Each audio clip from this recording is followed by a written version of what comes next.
Poker players make millions at the table, and it feels like once you're winning six figures a session, the money should last forever. For some of the game's biggest names, though, it disappeared faster than anyone could believe. David Chino Rheem's name became poker slang for a debt nobody ever collects on, while Archie Karas turned $50 into $40 million and then lost every last cent of it in a matter of weeks. These are the poker players who went broke instantly. David Chino Rheem. Chino Rheem's financial collapse stands apart from everyone else on this list for one simple reason. His name literally became a verb in poker. To get chinoed now means being owed money by someone who has no intention of paying it back. And that reputation followed a player who'd banked more than $10 million in career earnings, a World Poker Tour championship, and a 7th place finish at the 2008 WSOP main event worth $1.77 million. 2011 is when the pattern went public.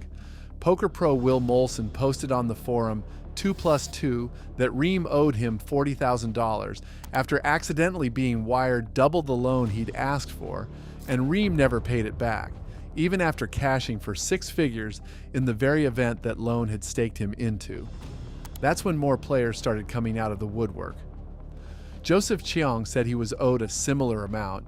Tom Dwan was reportedly owed an undisclosed sum, and within weeks a single forum thread calling him out had ballooned into a running list of professionals claiming Rheem had taken their money and vanished. The money kept slipping through his hands the same way afterward. Rheem won the inaugural Epic Poker League main event that same year for $1 million, but instead of clearing his debts quietly, the league's own conduct committee stepped in and forced him to hand almost the entire prize straight to creditors before he ever touched a cent of it. 2 years later, Cirque du Soleil founder Guy Lalibert personally staked Rheem's $111,111 entry into the WSOP's Big One for One Drop, and reports later suggested he'd still managed to outspend his own winnings without settling what he already owed. He's never actually denied any of it. Rheem has acknowledged in interviews there's truth to what players say about him, insisting all along he'd pay everyone back if the money ever stuck around long enough to make that possible. Backers keep staking him anyway, pulled in by the charm and the results, and the debts keep resurfacing every few years like clockwork. More than a decade later, he's still playing at the highest levels in the world, and the rumors about who he still owes have never fully gone away. Next up is a poker pro who turned going broke into his own personal brand. Jean-Robert Bellande. Jean-Robert Bellande's relationship with money is unlike anyone else's in poker, mostly because he's the one telling the joke before anybody else gets the chance. Known to fans as Action Bob, Bellande built his name on aggressive table talk, a WSOP gold bracelet, and roughly $3 million in live tournament cashes. And by his own admission, he spent a large chunk of that career being completely broke. 1998 is when it started. Bellande won $5,000 shooting pool and walked the cash straight into the bicycle casino, running it up to $25,000 at blackjack before sitting down at a mixed poker game and dropping $13,000 in a single session. That hooked him instantly, and not in a good way. His first full year at the tables cost him roughly $200,000, mostly because opponents clocked him as an easy target and simply kept raising the stakes until he cracked. Instead of scaling back, he leaned all the way in. Bellande hosted his own high-stakes poker parties for years, ran a Hollywood nightclub, and appeared on Survivor China, cycling through boom and bust stretches the whole time that became something of an open secret in the poker world. Where most players guard their losses closely, he's tweeted straight through his, at one point joking that his fortune had gone toward his wedding and his newborn twins under a hashtag that's practically become his personal catchphrase, broke and running like God.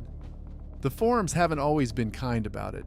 Bellande has said outright that his misfortunes seem to bring people joy, that every time he's down, someone online is smiling about it, but he's never disappeared the way plenty of broke players do. He's kept grinding cash games at Aria's high-stakes tables, kept cashing WSOP events into his late 40s, and kept treating his own financial chaos as part of the show rather than something worth hiding. That's made him one of the most talked about names in poker, for reasons that have almost nothing to do with his results. Next is a WSOP main event champion who went broke so many times he lost count, and who admits the casino beat him even when the players never could. Scotty Nguyen. Scotty Nguyen's rise ranks among poker's great immigrant success stories, and his relationship with money became one of its most repeated cautionary tales. He fled Vietnam as a teenager, worked as a busboy, and eventually trained as a dealer in Las Vegas, long before he ever picked up cards as a player. Dealing tournaments in Lake Tahoe back in 1985, he ran a small bankroll up to $7,000, went home to Vegas, and turned that into a full million. That million didn't last. Nguyen has said openly that fame and youth made him reckless, that at 21, surrounded by limousines, women, and drugs, restraint simply wasn't part of the picture. He went broke after that first million, rebuilt, and lost it all over again following a big cash at the 1997 WSOP. By the time the 1998 main event rolled around, he was so broke he couldn't even afford the buy-in to the satellite that would get him a seat, and that's when fellow pro Mike Matusow staked a third of his entry. Nguyen went on to win the entire tournament, splitting a third of the $1 million prize with the man who'd bailed him out days earlier. None of that changed the pattern, not even a WSOP championship bracelet. Over the following decades, Nguyen has openly admitted to blowing through winnings on gambling, women, and drugs, going broke on multiple separate occasions, despite banking more than $12 million in career tournament earnings. At one particularly low point, he said he had to borrow money just to tip a valet $5. In a 2014 interview, he summed up his own downfall bluntly. He could beat any player at the table, but the casino itself, with its dice and its games outside of poker, was the one opponent he never figured out how to beat. He says those days are behind him now, and he's remained a fixture on the tournament circuit well into his 60s. Few players in the game have been as candid about how many times the exact same story repeated itself, or how little it eventually took to wipe out $1 million once fame made restraint feel optional. Next is a 6-time bracelet winner whose habit for the cards was matched only by a habit that eventually killed him. Layne Flack. Layne Flack's story is one of the hardest on this list to sit with, because everyone who knew him tells the exact same version of it. Nicknamed Back-to-Back after winning consecutive tournaments in 1999, he took home 6 World Series of Poker bracelets and earned over $5 million at the table across his career, and by any measure, he ranked among the most talented players of his generation. Money never stayed with him for long, and Flack was open about it, almost cheerfully so, about how little he respected it. In one of his final interviews, he admitted flatly that if he could go back and do things differently, it would be about the money, because he simply never had any regard for it once it landed in his hands. He built a fortune, lost pieces of it constantly, and never put together the kind of financial structure that might have protected him from himself. Underneath the spending sat a much darker problem. Flack battled substance abuse for most of his adult life, going through an intervention and rehab back in 2004, and he stayed candid about that struggle in poker circles for years afterward.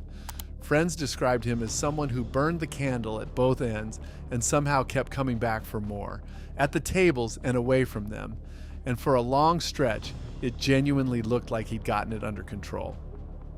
That changed on July 19, 2021, when Flack was found dead at his home in Las Vegas at 52 years old. The coroner's report, released months later, listed the cause of death as a combined overdose of fentanyl, cocaine, and methamphetamine, and the poker world was gutted. Mike Matusow, Daniel Negreanu, and dozens of pros who'd played alongside him for 2 decades posted tributes within hours, And in 2022, the Poker Hall of Fame inducted him posthumously, honoring a player whose talent at the table was never really the issue. What got him in the end was everything that happened after he walked away from it.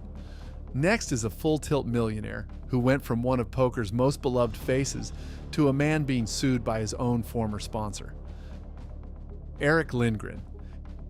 Erick Lindgren's collapse happened almost entirely away from the poker table, which makes this a very different kind of cautionary tale. Known as E-Dog, Lindgren ranked among the most recognizable faces of the mid-2000s poker boom. A full-tilt, sponsored pro with over $10 million in live tournament earnings, and a monthly endorsement check reportedly worth around $250,000. The real problem was what he did with that money once he left the table. Lindgren bet heavily on sports, wagering huge sums on football and golf, and for years, as long as the full tilt checks kept rolling in, the losses got quietly absorbed. That changed in April 2011 when the US government shut down full tilt poker on what's now known as Black Friday and froze its assets overnight. His endorsement income vanished instantly, and here's where it got worse. It turned out he owed Full Tilt itself more than $2.5 million in loans and payments the company said were made to him in error.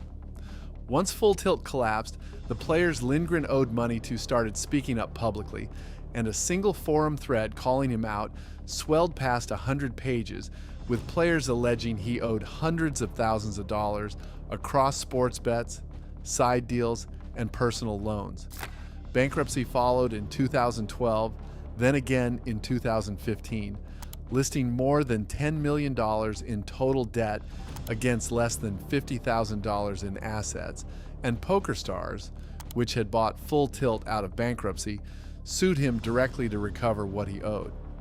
Rehab for gambling addiction came eventually, and Lindgren spent years afterward trying to work out payment arrangements with a long list of creditors who'd once considered him a friend. What makes his story sting is that he was never the type to blow money on mansions or yachts. His downfall came entirely from a habit that quietly ran in the background of a genuinely successful career, right up until the one thing propping it up disappeared overnight. Next is a 10-time bracelet winner who lost nearly $20 million, not at the table, but in a courtroom. Phil Ivey.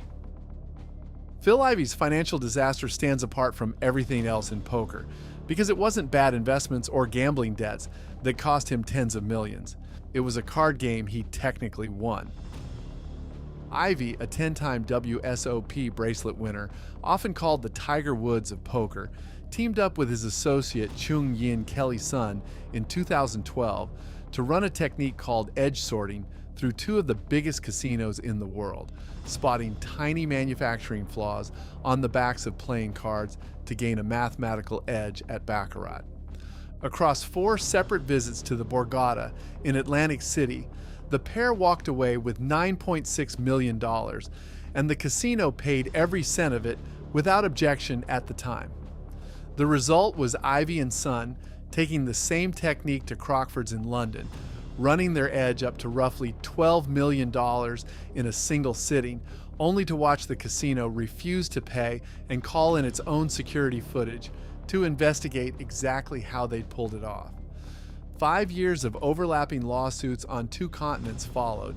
Crockford's argued the pair had manipulated the deck through a series of specific requests no ordinary player would think to make, while Ivey argued it was simply skillful advantage play, no different from card counting, and he lost both fights. The UK Supreme Court rejected his final appeal in 2017, closing the door on the $12 million Crockford's had never paid him in the first place, and around the same time a US judge ordered him to repay the Borgata over $10 million, ruling that edge sorting violated New Jersey's Casino Control Act even though it wasn't technically fraud. Collecting the money proved almost as difficult as winning the original case. Ivey's bank accounts came back empty when the Borgata tried to seize them, and the casino spent years chasing his assets across state lines before both sides finally settled quietly in 2020. $19 million. That's roughly what edge sorting ended up costing Ivey between the money he was never paid and the money he was forced to hand back. A staggering total for a technique that, on paper, never broke a single rule of the game. Next is the man many consider the greatest to ever play the game, who died with nothing left of the $30 million that passed through his hands. Stu Ungar. Stu Ungar's story is the one every poker player already knows the ending to, and it still lands like a gut punch every time it gets told.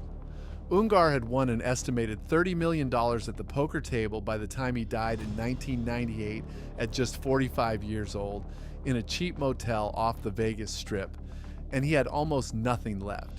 Not a house, not a car, not a bank account. He came out of nowhere in 1980.